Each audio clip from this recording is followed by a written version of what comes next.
Namaskar, everyone. Welcome to day 30. Yesterday we spoke about building a relationship with this new power that appears in your space. After the Shaktipat experience, the spontaneous awakening of Kundalini within you, the sleeping power. Now, when awakened in you, she's going to become the doer, challenging your ego in a way. A new being is going to appear in your space simply because of your desire to grow. She's the evolutionary power, so she will respond to your desire to grow and evolve. So if you want to know why she's awakened in your space, for that very reason, for your consciousness evolution. And necessarily, she will have to traverse every chakra from the lower right up. And she does it in stages. The lower level and the knot that is there. In the teachings, it's called Brahma Granthi. It is the creative knot of the lower center, the creator.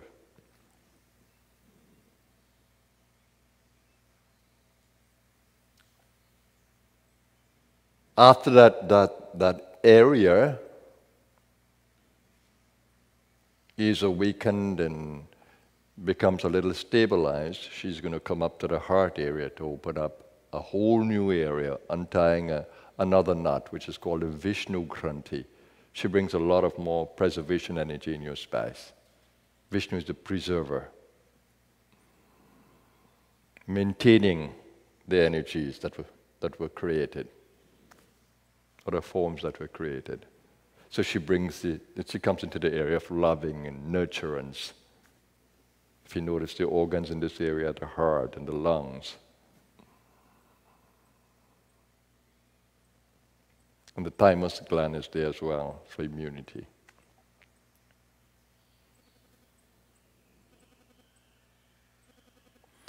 And then she opens the final knot. When you begin to evolve in the mental area, you'll realize that you need more mind power. And to clean up all the areas, you would need more mind power because all the impressions are stored in the mental field. So she will open up the mental field, untying the final knot, Rudra Granthi.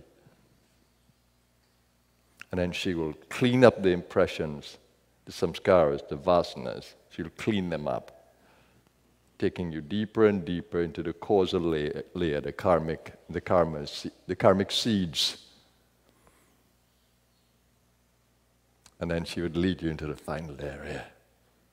So you needn't be impatient in this journey.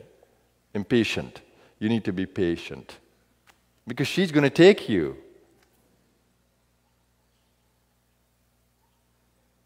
You're likely to stumble if you want to take over.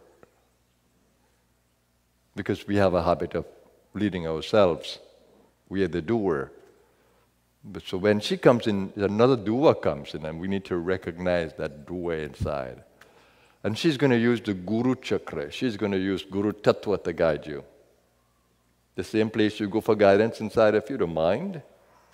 She's going to come and begin to wake up that Guru Tattva in you. So you may not recognize it in the beginning, when she is challenging your heart to open because she needs to clean the heart. Or she's challenging your vitality area to open up.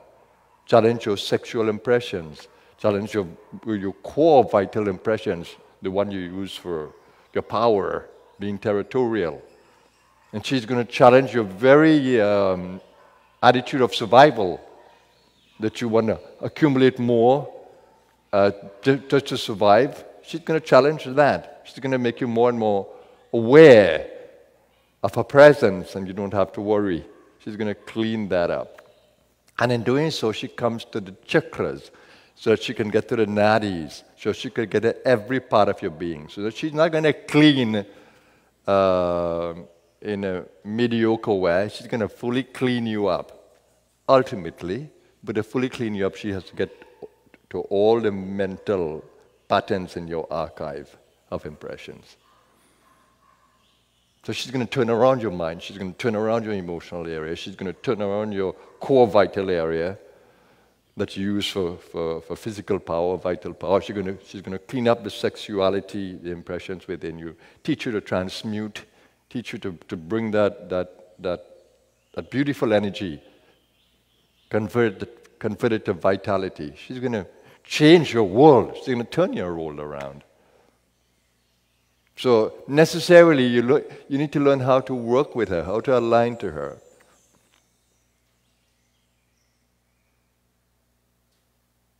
So it's extremely important that you don't fight with her. When she comes into your space and she challenges you to grow, you need to take up the challenge, knowing it's her. And don't struggle. So when you feel deep urges within you to change your diet, guess who is behind that? Because you are instinctively feeling, intuitively feeling, that you need to change the way you eat. You can sense that the way you are eating is not right. Because every time you eat it, it influences your energy, your mind, your meditation. And because of habit, you may continue to eat, continue to eat, continue to eat. And each time you eat, you will feel more guilty, you will feel more pain, you will feel you're moving away from the path until finally you consent and begin to work with her. You begin to follow the deeper urges within you to act, and then realizing how important it is to follow that inner urge when she's coming into your space and you don't even know. The urge is there, you feel within your soul that you need to do this, but the weakness is there and you're still caught up in old impressions. And the same thing with being territorial and being bossy. We may carry some of these attitudes and she wants you to be a little more humble, but you don't know how to be humble because you have never humbled yourself. And she's going to gradually challenge you, challenge you, challenge you, challenge you, until you start becoming humble. And then you realize the power of humility in this space.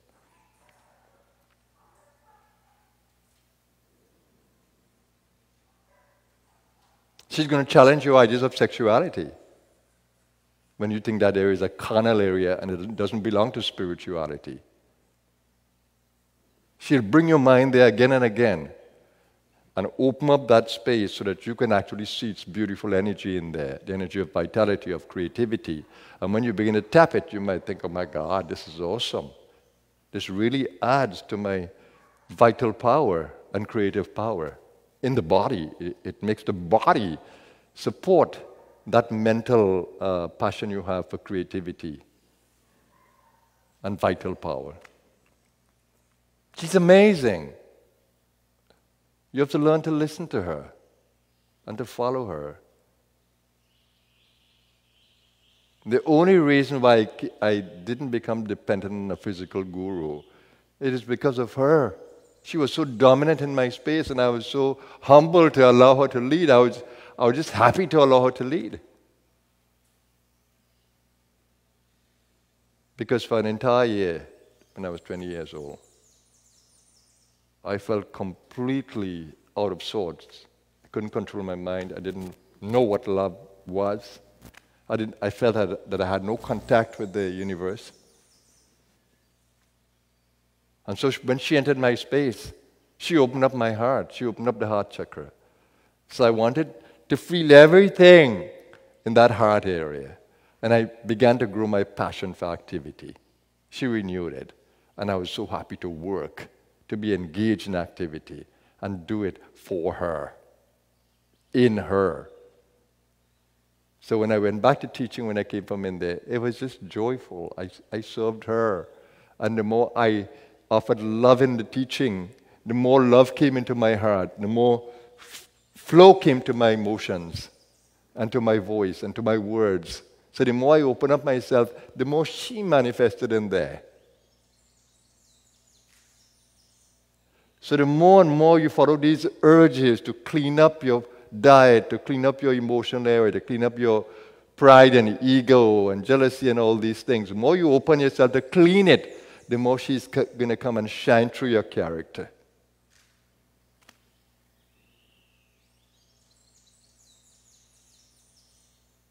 the more she's going to come and clean up your intuitive ability as well.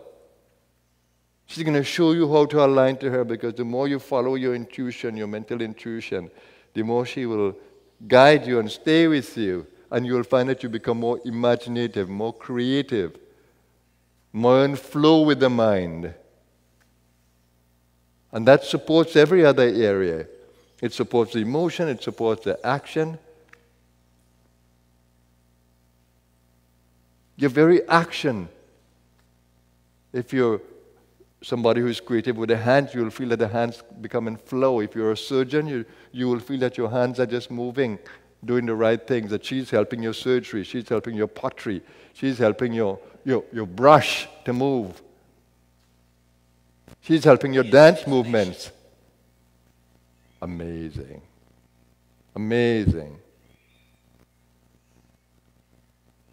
I told you when I came out of the 40 days and I thought I was just so into my head and intoxicated with the prana in my head that I couldn't work, I couldn't do anything. And then I challenged myself and said, no, you can't be like this. This is not right. You have to work. You're so young. Because I'm accustomed to working and earning and being independent. So I decided to take the swiper and cut the grass. And when I did, it was magical. I found I can still stay as witness and do and engage, and then I could put my energy into it without losing me. I could engage without engaging. I could move without moving. And that was amazing. And then I learned how to channel energy into my movements. And that was tremendous joy. It was she. And then when I went back into the workplace, the passion for education came back. I want to master the world now. This was a renewed energy. I became a new me. I became a secular me, but with a spiritual heart, spiritual mind. So I could engage in the workplace differently. It didn't matter what you say or what you did to me. It really didn't matter. It's what I can do to the space. So I'll humbly move into the space, bringing more and more light. I'd listen to the bosses, yes, and I would do my thing otherwise, to create more harmony. And I would intuitively know what everybody needs, what the bosses need, and what the other level needs. It was just such a joy. I was fluid in the workplace. I was masterful in the workplace. I was joyful in the workplace. I was loving in the workplace. And I was serving humanity. Even though I work in heavy industry, it didn't matter to me.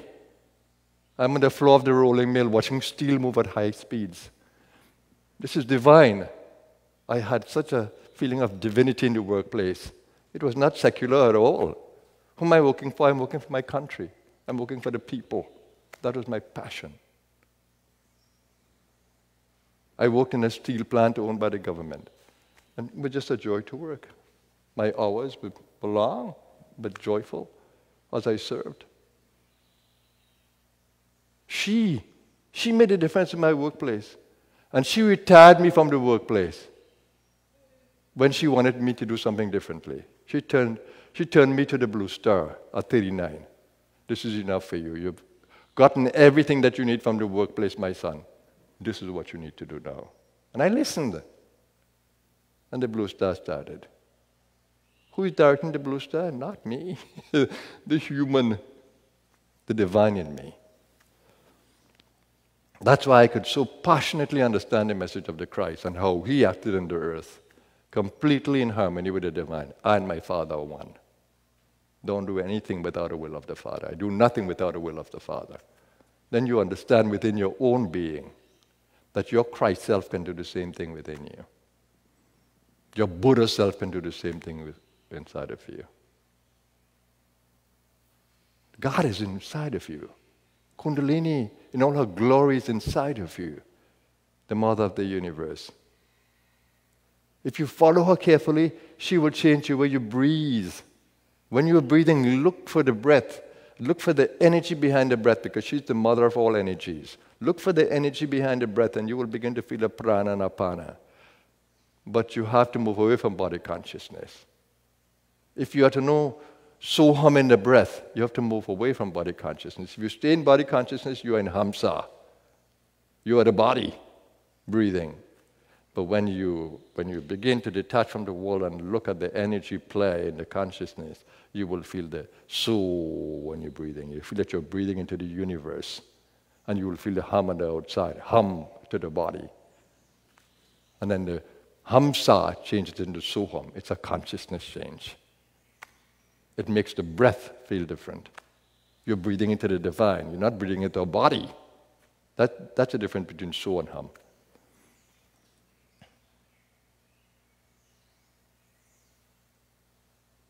So if you follow the lead of Kundalini, she'll guide your mind, she'll guide your heart, she'll guide your actions, she'll guide everything, and she will make you the best person that you can be. Doesn't matter what your profession is, she will shine in and through your profession. She's the creator of a better world.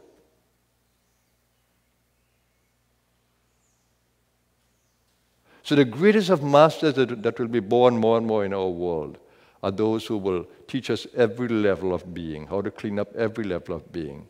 She will bring the greatest teachers more and more as the yoga increase, as the yoga goes upward, spiral upwards. But more than anything else, she's the ultimate teacher inside of you. She's the Guru Tattva inside of you. I didn't need to know who God was when she entered my space. She's God. She's the goddess. She's the divine. And I didn't need the outer guru, only as a model, only to show me humanly how the divine can act in and through a physical being. That's what I got from Baba Muktanand. He showed me without directly teaching me how Kundalini works in flow through a human being. And that I totally admired. And that was my vision of where I want to go. I want to model myself after the gurus. So I walk in their footsteps. I want nothing better than that. They're my heroes. They're the ones that I adore. I don't worship them as humans. I worship them as a self. The same self within me is the same self that moves through them. And I love them. I read their biographies, all of them that I could put my hand on. And I'm inspired by the different leelas or play that the divine sent them in, engaged them in. And each one of them, a beauty of the play. So I don't compare any of them to each other. Beautiful personalities each, with their own karmic play. I just admire the stories, admire the colorful nature of the universe, to bring us all the most beautiful teachers, like a bouquet of flowers, the most beautiful flowers of our earth, the sons and daughters of life that are full of light. So may you follow that guide within you. May you follow that God within you. May you recognize the messages and the urgings from this God within. May you follow the ascent upwards. Don't try to jump the ladder. Go with her, flow with her, move with her, align to her. Become an instrument of her. And let her be the doer. You just be the instrument until you can merge your consciousness in her, until she uncovers you completely, that you begin to feel nothing but her in flow. Though you're acting in and through a little body, but you feel like her. How does the spark feel? It's fire. The spark is nothing but fire. But it's just a spark. But it's nothing but fire. It can boast, I'm fire. The drop can boast, I'm the ocean. Because in nature it is. It can boast from there. Soham, I'm God, I'm divine. Aham Brahmasmi. It can boast of its nature. Not of its form, but of its nature. So the more and more you connect with your divine nature, the more and more godly you will feel. the more and more divine you will feel, the more and more pure and perfect you will feel, even though you are in an imperfect body, even though you're in an imperfect space. But your entire being will exude, vibrate, resonate with divinity, immortality, infinite being, infinite intelligence. Your soul will feel it in it, that deep within, it is in touch with everything. It is connected to perfect love, perfect peace, perfect knowledge. Everything that you desire for, all the treasures are within. Don't look for it on the outside. The outside pales in insignificance. Can't compare. Would you compare a little lamp with the sun? Would you go after the lamp? Or would you have the sun, or would you pay attention to the sun shining? What is a lamp when the sun comes up? Same within. Why do you go after the food and the drink and the little title and the possession when the whole universe is yours?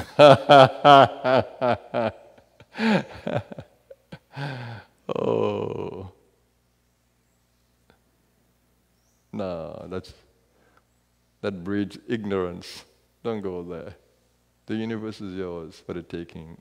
When you are in that consciousness, all the things you need and wish for will just appear before you in the most perfect way.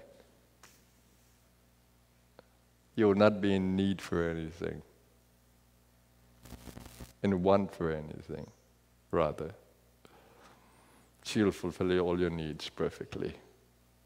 Don't cry, don't be a victim, don't be impatient, don't feel you've been forgotten. You never will be. You're a child of the universe. Whoever you are, wherever you are, you're a child of the universe. Be strong, have faith. And remember, she's always with you. Always with you. I'm ever with you, my child. That is how she postures. I'm ever with you, my child. So shall we take that to the meditation? Shall we listen to her inside? Shall we look for her behind every breath, behind every thought, behind every emotion, behind every urge? Shall we look for her? Shall we become engrossed in her? Shall we become intoxicated in her being, in her prana? Yes. Follow me. Let me guide you in the inner space. We don't need these words. Let me take you within. Follow me within. Come into my silence. Come into my loving space. It's her. It's hers. Let's go within, everybody.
Slowly come back to body consciousness with your attention, and give attention to the field around you, the elements of nature. Energize the senses by bringing more oxygen into your lungs.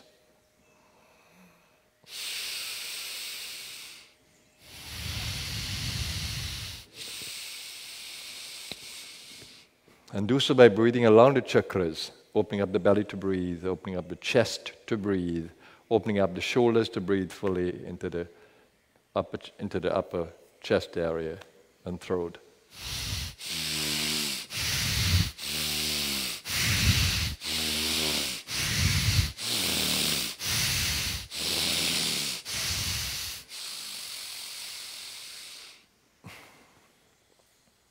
Bring more prana as well into the body.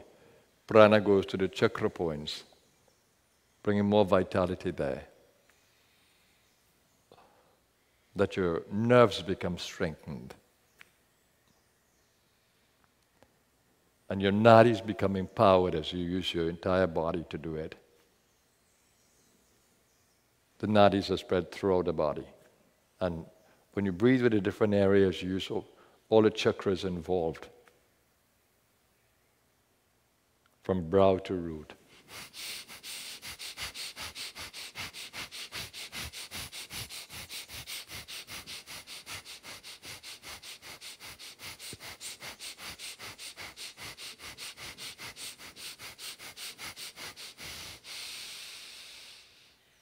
The secret of pranayama.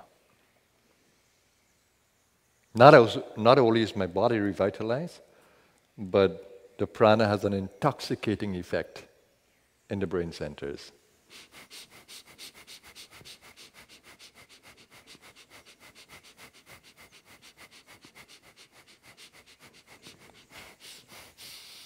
That's reading prana to every center.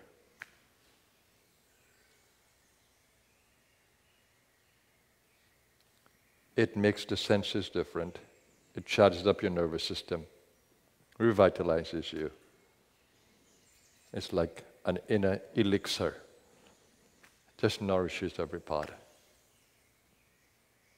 It keeps a youthful vitality.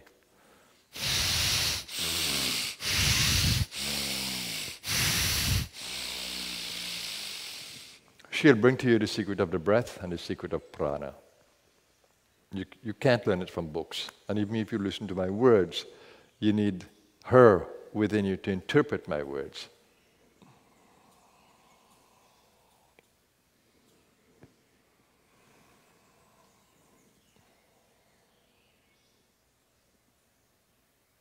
So let's do the Om sound as we close the meditation. Breathing out through the mouth and in through the nose. Shh.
Shanti, Shanti, Shanti.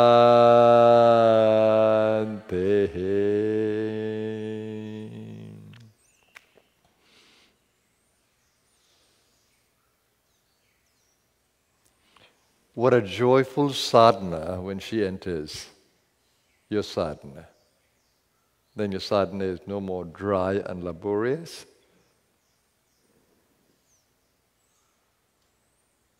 but joyful and nourishing. How can I speak to her? How can I speak to you about her? You need to really be awakened to her to understand my words,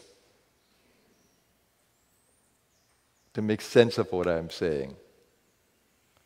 Because I speak from the experience of her and her presence within me. I try to inspire you to feel that within your own being, in your own individual way, not like somebody else, not even like me, but in your own way. You may have different talents to me. Different things will shine in you. Be yourself. Let her guide you to your best self. And as you go out in the world today, look for her there. She's in every event that comes to you. She's bringing rewards from outside to show you that you're doing well. And she'll bring you the challenges to show you where you need to go, to grow and to go. She brings both. The challenges, sometimes we may feel them as curses, but they're certainly not. As though she cursed us into misery. No, she doesn't do that, not to her child. She gives you a test, or tests, to help you to grow and to see her more and to feel her more. Every test of hers is a perfect one. Totally orchestrated to your own karmic play. Do not take the medicine of others, please. Even when you read the books of the great ones, some of that may be meant for you, and some may not be. If you read the book of Play of Consciousness, Baba Muktananda went through so much. I read the book. Of course, I didn't have all that extensive experiences of kriyas that he had. But I use them sometimes. When somebody comes with those kriyas, I say, go read Baba Muktananda's book. I never had that kriya. So each one of us will have our own on the path of development. So it's more important that you find her within you. So when you go out into the world, see every event as the perfect one for you to learn and grow. Don't condemn any. Don't feel that you have been cursed by the universe. You haven't. She's caring for you more than you know. But meaningfully look at every event and see where she challenges you to grow, or where she keeps you to be an instrument. You might be thinking, why is she keeping me in this space? I don't belong to this space. I don't need this space. Well, she wants you to stay, to spread your light, to be an instrument in this space. So be careful of how you think about these spaces where you feel locked up in, imprisoned in. No. She's put you there, but you're free on the inside in her. She's put you there to serve her good, to serve her evolutionary process. So be watchful, be mindful. And if she's keeping some karmas in your space that you think that you're beyond now because you know more, she's doing it for the very reason, to support her play. Because the more and more you try to become an instrument, the more and more she keeps you in her play to clean up. Why did I come back in a world that I don't care for? It's to do her work. And she gives me all the nourishment for it. She gives me all the knowledge for it. She gives me all the passion for it. So I do it in her. And I enjoy it in her. I enjoy it in her.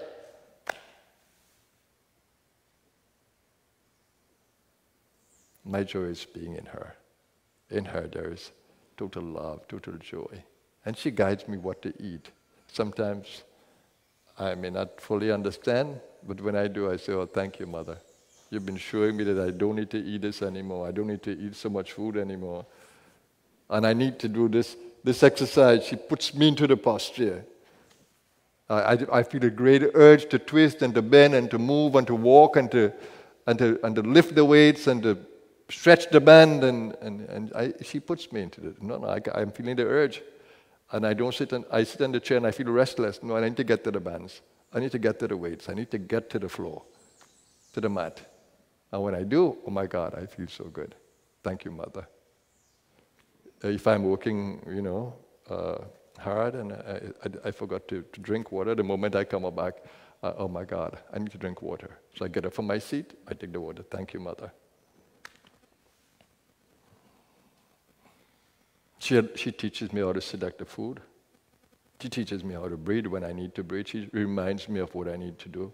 And she pushes me to go to bed. She just makes the eyelid not want to wake anymore, not want to open anymore. And I say, okay, time to bed. So she's the best companion to have in life.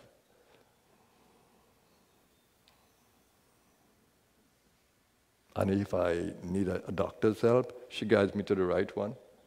And she makes me understand the medicine, and she makes me believe in taking it for the purpose for which it is meant. So she guides through everyone. So we don't put anyone down.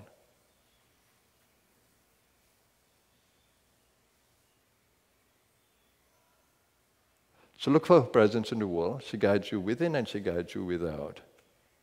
Look for those urges that come within you. To exercise, to drink water, to hydrate, to breathe, to select your food, look for her guidance. When to go to bed, if you just stay a little bit away, she'll guide you. But you have to use all your senses in knowing her. You have to go down to every area to pick her up. And she will guide you in this world. She'll bring the right job for you, she'll put you in the right spaces, and you need not worry at all. I never had to worry. I always put myself in her and said, where are you going to take me next? And she does it so skillfully, more than I could have imagined. She took me through the secular world, to every space that I needed for her work. I grew in the secular knowledge simply for her. And then when she was ready for me to come into the blue sky, she retired me. No. She just didn't give me the passion anymore for the outside. And she brought me straight into this. She'll guide me to the last day. And she will lift me in her glory. And then she'll bring me back to my next assignment. What do I need more? Father, I commend myself unto you, Jesus said. He moved away from the world. Father, I commend myself into you. Into you I go. In your house there are many mansions to me. I prepare a place for my disciples. I'm going to stay engaged with them from there, and I'll prepare a space for them in whichever loka they need to go to. That's the Master. Immortal. Shed the body. Father, I commend myself unto you. The body is now yours, your nature. I go with you. I go with you. How do we look at shedding the body as so morbid and dismal and dark? No, leaving the body is the most joyous thing. The body becomes a burden after a certain time. It becomes painful to even live in. You want to stay in that? You want to renew that? No, that shell needs to go back to nature to serve its purpose. You need to go home. Don't ever look at death as anything but glorious. To the pious, to the enlightened, to the one who knows. To the one who knows there is no death. There's only a change of rooms, a change of dimensions. Don't fear death. What you may fear is pain, and you may fear the unknown, but she will lift you through everything. She gave me the experience of physical pain in 2015 when I came back with a lung issue in India. And since she moved me through the conventional system, but always her, at one point on the bed when there are tubes out of me, I had to just find the correct position to lie, to sleep. And I did it in her, in her, in her, in her. Every time they're coming for blood sample and they have to poke into my flesh, I just says, okay, go ahead if you need to. I just help myself and her. Go ahead. You show me what pain in the body is, but that's fine. It's just in the body, not in you. And I just kept in her, and nourished the body, nourished the body, nourished the body, nourished the body. A month after that surgery, I was singing on the birthday of this body and singing loud with the same lung. After just a couple of days, I gave away the breathing apparatus. I didn't need it anymore.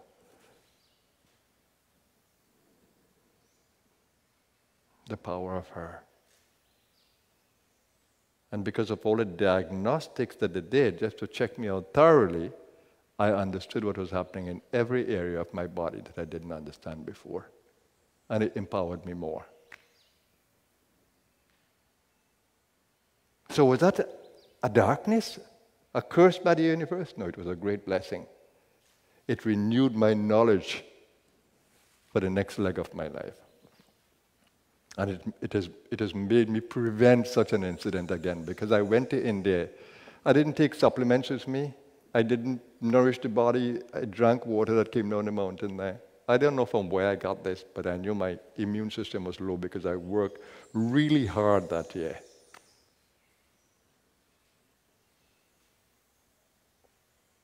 No, I don't do that. I don't do that at all. I've learned from that experience. Am I happier for it? Yes, I am. Very much so. Do I see it as a curse? Never. Do I see it as a blessing? Yes. It allows me to do all the things now to avoid that. And that I do. Simply because I want to fulfill the work this body came to do. And already at this point, I can live in glory. But now, I need to finish my task. I need to finish my task. I'm enjoying every moment of living in this body. Every moment, because I can feel it thrill at every chakra. Every chakra. The earthly chakras too. My mind doesn't have the idea of lower and higher. It has the idea of oneness at everyone. The crown is in everyone. The mind is in everyone. The heart is in everyone. Every chakra is in every chakra. That's called holographic principle. Every chakra is in every chakra. They're all together. We look in a linear way. Oh, this one is here and that one is here. No. This one is here and this one is here. In the early days of teaching meditation, someone said in one of the programs, oh, I feel like my heart is in my head. I say, yes, your heart is in your head. Every chakra is in every chakra.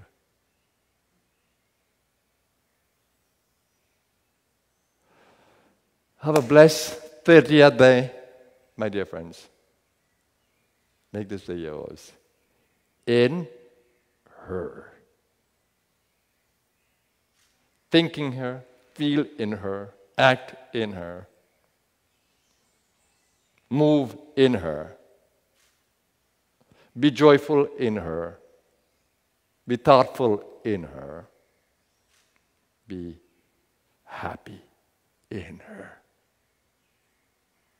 Don't ever move your awareness away from her.